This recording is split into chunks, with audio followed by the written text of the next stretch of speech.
खबर शामिल करते हैं खुशाब से अपने नुमाइंदा खसूसी उस्मान भट्टी की रिपोर्ट के मुताबिक पाकिस्तान माइंस ओनर एसोसिएशन ज़िला खुशाब का इजलास 13 चौधरी अताउल्लाह खुशाब में मुनक्किद हुआ,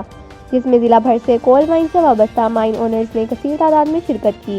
इजलास में ज़िला खुशाब में पाकिस्तान माइन ओनर्स सेशन को मौसर अंदाज में मुनज़्ज़म करने के लिए और माइन ओनर्स के मसाइल के हल के लिए इक़दामात का जायज़ा लिया गया। इजलास से एसोसिएशन के सीनियर अरकान मलिक गुलाम रसूल संगा, साबिक MPA जनाब मियां बिलाल तारिक साहब, चीफ एग्जीक्यूटिव एम फजल हक एंड कंपनी जनाब Chaudhry Abdul Hannan Khan, chief executive Atta coal mines जनाब Shujaur Rahman Tipu, chief executive Chaudhry Ahmad and Zia coal mines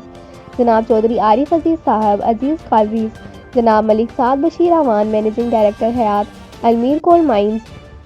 और पाकिस्तान माइंस एसोसिएशन पंजाब के secretary general Malik Zahid Altaf Awan advocate ने खिताब किया। इजलास के इख्तिताम पर चौधरी अब्दुल हन्नान खान की जानिब से शुरका के एजाज़ में पुरतगल्लुफ़ दोहराने का एहतमाम किया गया।